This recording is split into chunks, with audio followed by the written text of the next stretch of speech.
சுமந்திரன் ஐயா அதாவது ரணில் பிடிபட்டிருக்கின்றோன்னு ரணிலுக்காக குரல் கொடுக்குறார், சரிதானே? ஆனால் ரணில் என்ன செய்தார்? ரணில் அவர் செய்தது ஊர்ஜிதமாக குற்றம் என்று சொன்னால் அது ரணிலாக இருக்கலாம், எவராயும் இருக்கலாம். மக்களின் நிதி மோசடி செய்திருந்தால் குற்றமே.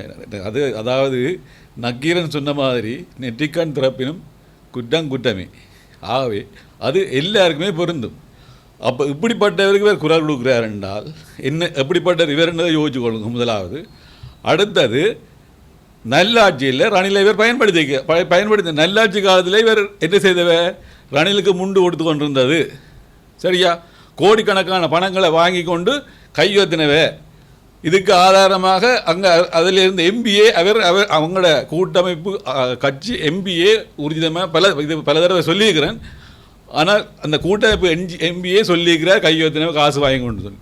ஆகவே இதெல்லாம் வாங்கி கொண்டு நீங்கள் உங்களை பொக்கெட் நிரப்பி அரசியல் செய்ததான் இவ்வளோ காலம் நீங்கள் செய்தவே இல்லை. இவர் சுமந்திரன் தமிழ் மக்களுக்கு தலையையும் அரசாங்கத்துக்கு வாழையும் காட்டுற விலாங்கு மீன் தான் எங்கள் சுமந்திரன். இதை நான் திருப்பி சொல்கிறேன். அவர் உண்மையான இதுதான் சரியான பொருத்தமான சொல்லு, விலாங்கு மீன் தான் இவர், சரிதானே? இவர் அரசியலில் இவரை நாங்கள் அங்கீகரிச்சு ரிப்பமென்று சொன்னால் இவ்வளவு நாங்கள் ஒரு நாளுமே விடிவு பெற முடியாது. இவர் தான் எங்களுக்கு முதலாவது தடைக்கல்.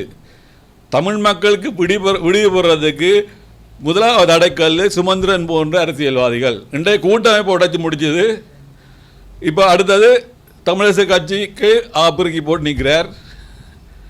அடுத்தது தமிழரசு கட்சி உடைச்சி முடிச்சுட்டா அவர் வேலை திட்டம் முடிஞ்சது, அதோட அவர் போயிடுவார். இதுதான் அந்த உண்மை.